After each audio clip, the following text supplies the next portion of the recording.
Hello, welcome to Jester Politics video on the U.S. federal court system.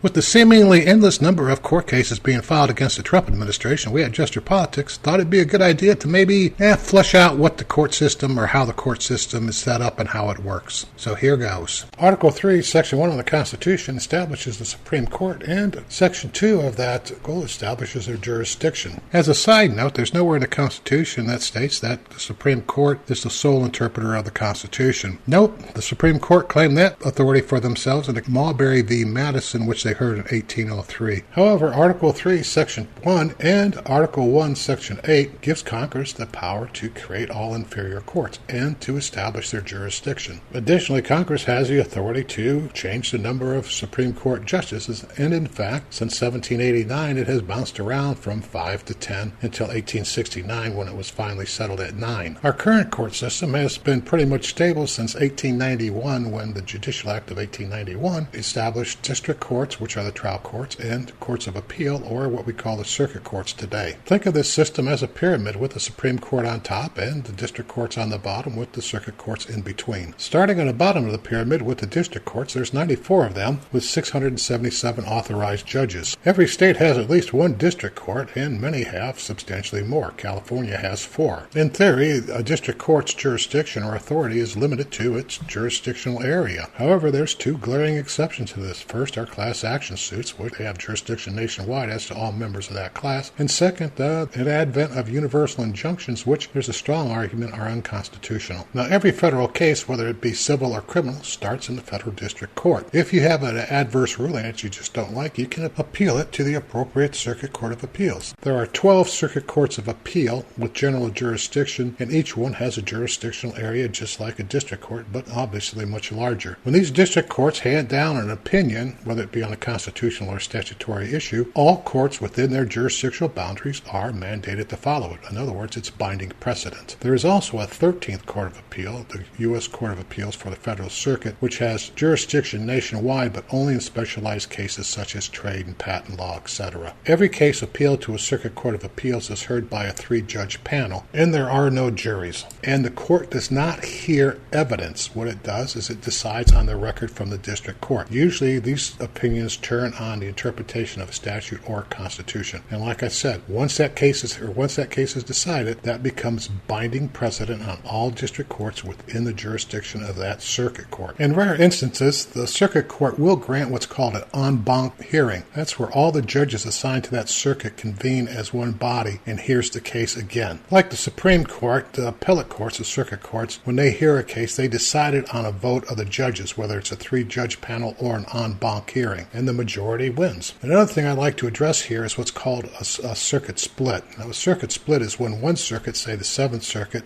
rules one way on an issue, and another circuit, say the 6th Circuit, rules the opposite way. What makes this important and quite honestly frustrating is since the rulings of each circuit are mandatory within its jurisdictional bounds, but not on the other circuits, so when you have a circuit split, what in effect you have is one set of law in one circuit and a completely different set of law in another circuit. And it's just not statutory law, it's also constitutional interpretation. Now, the other thing about the appellate court is if you want to appeal from the district court, once final judgment is entered, in other words, the case is over with, you usually have the right to appeal, and appellate court has to accept your appeal. This is important because the Supreme Court has what they call discretionary authority to take or reject appeals, and as a result, they only hear about 100 appeals a year, oftentimes fewer than that. So once the appellate court, the circuit court, enters its judgment, that becomes binding law in its jurisdictional area. And that decision cannot be overturned except by the Supreme Court or, in cases of statutory law, by Congress. However, if it's a constitutional interpretation, Congress cannot overturn the ruling of an appellate court. That has to be done by the Supreme Court. So the authority of the appellate court, coupled with the fact that the Supreme Court doesn't hear many cases, like I said, usually less than 100 a year, the appellate courts are extremely powerful entities. Now, to be fair, if the Trump administration is appealing an appellate court decision that restricts his Article 1 powers, Article 2 powers, or that he claims restricts his Article 2 powers, the Supreme Court is probably going to hear it, but not guaranteed and not in all cases.